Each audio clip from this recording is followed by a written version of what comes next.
Tokyo University. This is my speaker title, and welcome to join my speech.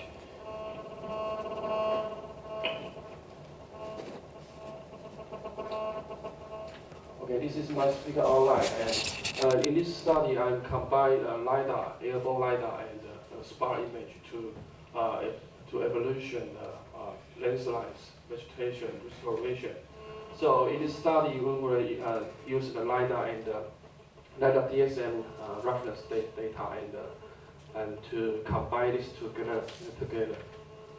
So landslides is a major disaster in Taiwan, especially after typhoon and rainfall. So we know vegetation is a very key point to keep the slope stability. So this is why we think the vegetation is a very important factor to maintain the slope stable. So, but now we have few available data to quantify the effect of natural vegetation restoration. So we now used to combine 3D airborne LiDAR and 2D spatial image and combine together.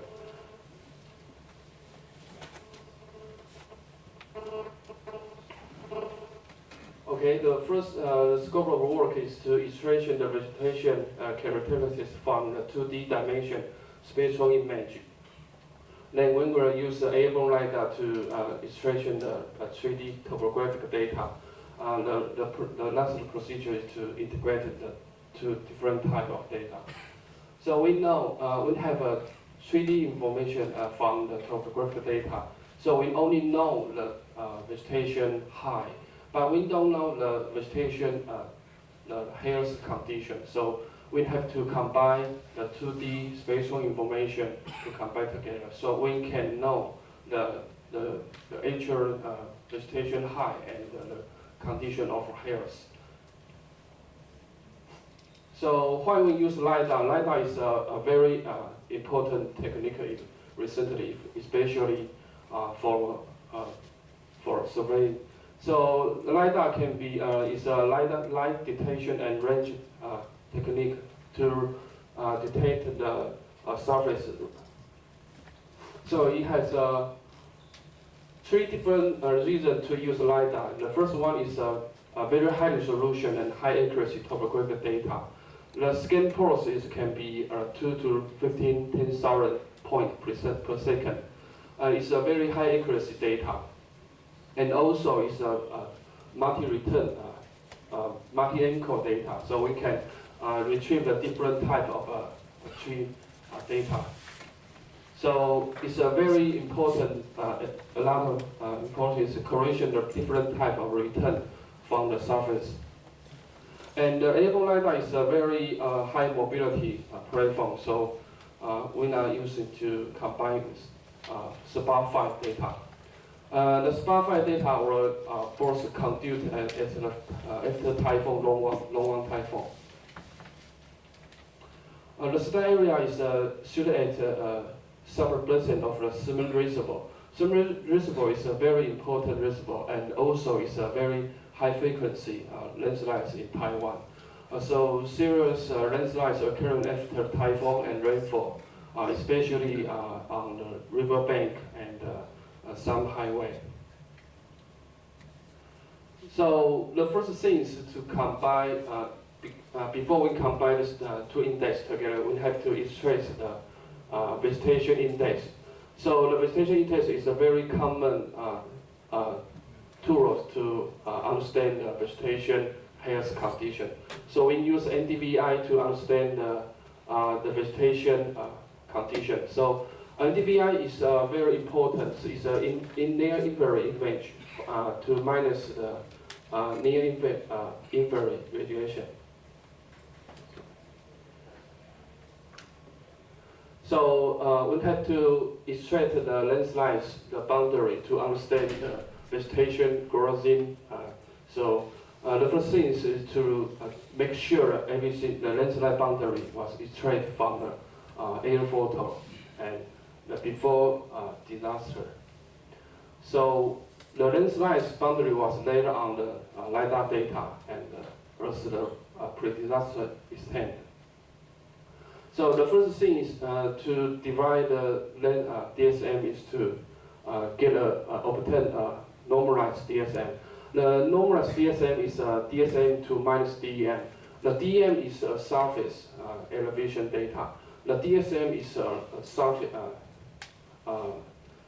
surface elevation data, and the DEM is the barrier air surface data. So we have to subtract the data so we know the vegetation height. The purpose is to understand the vegetation height. So, but it's not good enough, so we have to obtain a different index from DSM. So we call the index is NDSM surface roughness index. The NDSM surface roughness was integrated for assessment for the vegetation restoration. But how to combine these two together is a very important issue in the study. The most important, most simple way to combine together is to multiply these two index together. So this is the most simple way to combine. But there's some problem in the situation because the NDSM may occur 0 in the data. So another question is NDSM is no scale. So we don't know the scale. So it's not to obtain an index in this study. So we're trying to use another way to combine. So we calculated the NDSM data and to calculate the slope. In this figure, you can see when calculated the slope. So we know every LiDAR laser point and calculate the slope. So we know the different type of vegetation which have a different slope. So we not use some modified from this one. So the first thing is when combine. So first thing is to use NDSM to obtain the vegetation vertical information. So the next one is to multiply NDVI. So the range can be from can be used from vegetation restoration index. So the most different is to when calculate the slope first, so we can calculate the vegetation restoration index. So we know if the value is greater than 0, so that means the area is with vegetation restoration. Restoration is good restoration. If the value is less than 0, that means the area is with no vegetation or it's a bad condition. Maybe the tree is high, but it's not good health. So the value less than 0 means no vegetation, or the vegetation is a bad condition. So also we have a so this is the result of the environment experiment. So this is our index. We can know the green color is our is a very good condition vegetation. So you can see it's the green excellent. So the same appearance you can see in the air photo. This is the green area, so you know this is a very good health vegetation condition. In the red color is a bad condition or is non-vegetation. So also you can see in the air photo it's not a vegetation or it's a bad condition. So it's obviously you can see can be used to understand the vegetation conditions, good or bad. So the profile, if you can, this is the profile that was drawn by this one. So if the value is greater than 0, it means the vegetation is a good condition. So this is an index. This is an index can be used. Okay, so we also to analyze the different type of landslides. when analyze the mountain area landslides and the river area landslides. So we found that they have a same distribution of the landslides.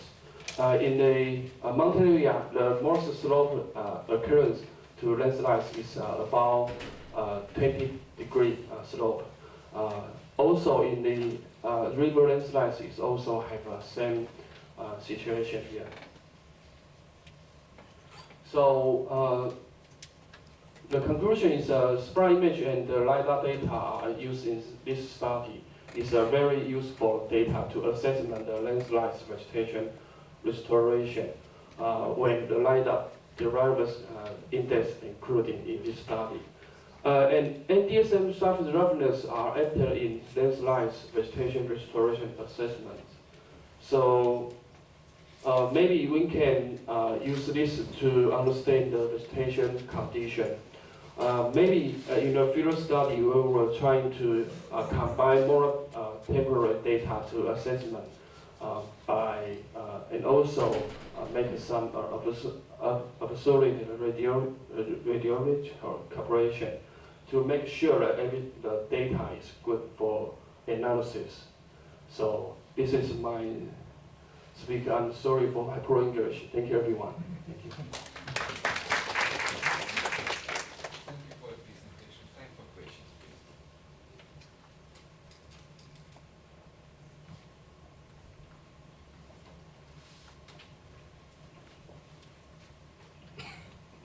please. This model is very good, but I have two questions. Yeah. How about the accuracy, the first? Yeah. The second is, this model can predict the landslide before the typhoon or heavy rainfall event.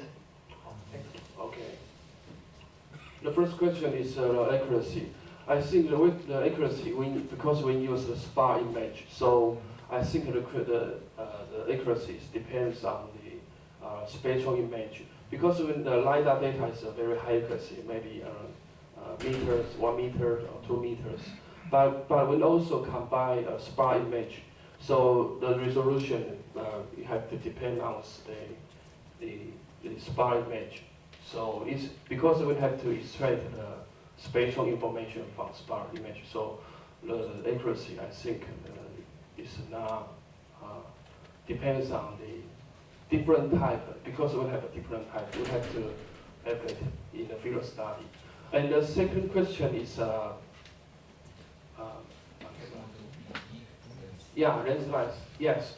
Okay. It depends on the rainfall type because also depends on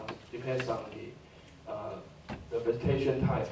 Some landslides it never grows any vegetation after the landslides. Some landslides never grows any vegetation because it's a very deep, very slope, very steep slope. So it never grows in the vegetation. So I think it depends on the slope type and the environment condition. Yes. Any further question? So based on this professor's question, I want to ask you. So you use the LiDAR DM. So I want to ask you, how the depth of the landscape, or deep city landscape, or the shallow landscape? Okay, it's a shallow landslides. Shallow landslides, yes. A second question. So, some people they say in your case study, the vegetation has a positive to the landscape. So some people they said the vegetation cannot significant to affect the landscape. Some said there is a negative effect. So how do you explain this conviction? I'm sorry, I can really understand your question.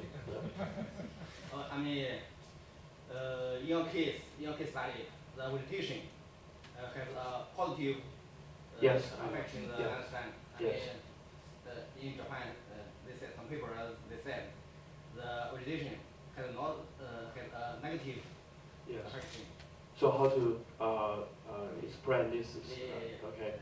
I think I propose to make an introduction for methods. So I think it depends on the data, I think. So that's why I say we have to assessment the radiometric calculation. So we have the same level. So yeah, we're not in the same standard. So if we use use the data and to procedure the radiometric calculation, so I think the data can be same in any place. This is a question? I don't think so. I guess maybe depending on the local, Okay. the type of soil or the geology, I guess. Oh, okay. I'm not Yes. sure. Okay. Sorry. Thank you. I have a question. Yes. You mentioned about vegetation restoration index. Yes. What it means? What do you use it for? Okay. We use it to understand the landslides and the vegetation on the landslides. So how it restoration on the landslides. So